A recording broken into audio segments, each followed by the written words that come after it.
खूब मोटी भौगोलिक उथलपाथलो पछी आ पृथ्वी पर ईश्वरे सर्जन कर्युं हशे। क्यांक पहाड़ोनुं, क्यांक जंगलोनुं, क्यांक समुद्रोनुं तो क्यांक नदीओनुं। कुदरतनी तो भरमार, पण कुदरती संपत्तिनी असमान वहेंचणी। क्यांक सूका रण तो क्यांक वहेता जळ।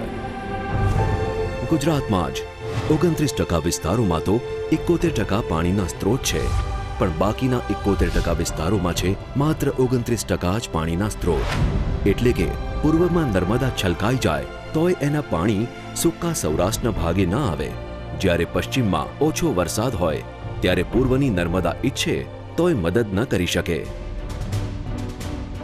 પણ મજબૂત ઈચ્છાશક્તિ અને પરિવર્તન માટેનો દૃષ્ટિકોણ હોય તો નદીઓના વહેણ પણ બદલાઈ શકે છે। हर खेत को पानी, हर हाथ को काम।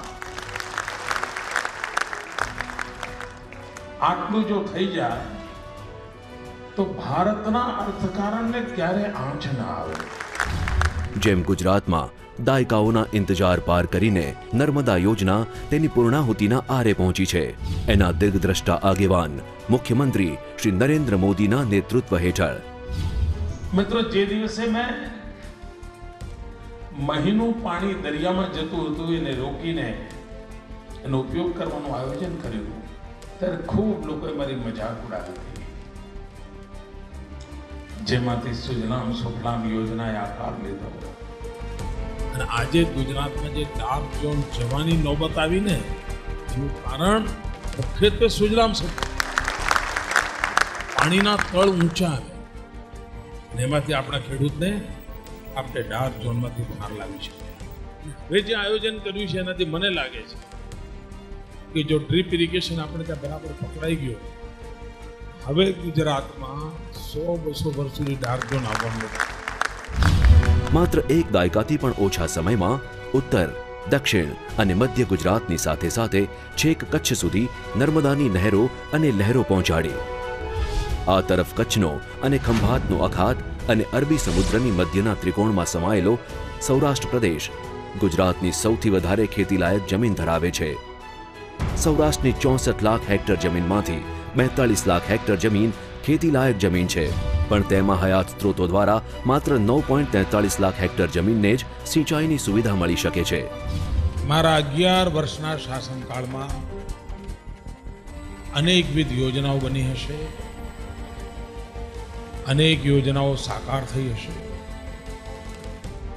જે યોજનાઓને કારણે સમગ્ર વિશ્વમાં ગુજરાત જાણીતું થયું છે, બધું થયું હશે। પરંતુ ભાઈઓ આજે જે હું કામ લઈને સૌરાષ્ટ્રની ધરતી પર આવ્યો છું કારણ કે મારી રાજકીય કારકિર્દીને જન્મ રાજકોટે આપ્યો છે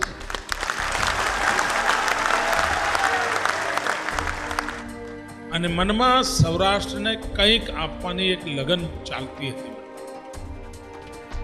અને આજે એક એવું નજરાણું આપવાનું મને સૌભાગ્ય મળ્યું છે કે જે આવનારા 100 વર્ષ સુધી સૌરાષ્ટ્રના જીવનને તાજગી આપશે। હવે દાયકાઓની દિવાલો તોડીને સૌરાષ્ટ્રની ધરતી પર એક નવી જલધારા વહેશે।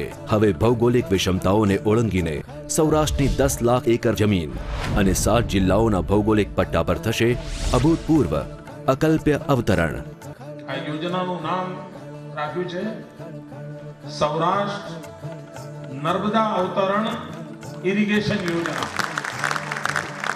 આ શબ્દ કોઈ ડિક્શનરી બેસી નથી, અંતઃસ્ફુરણાથી નીકળ્યો।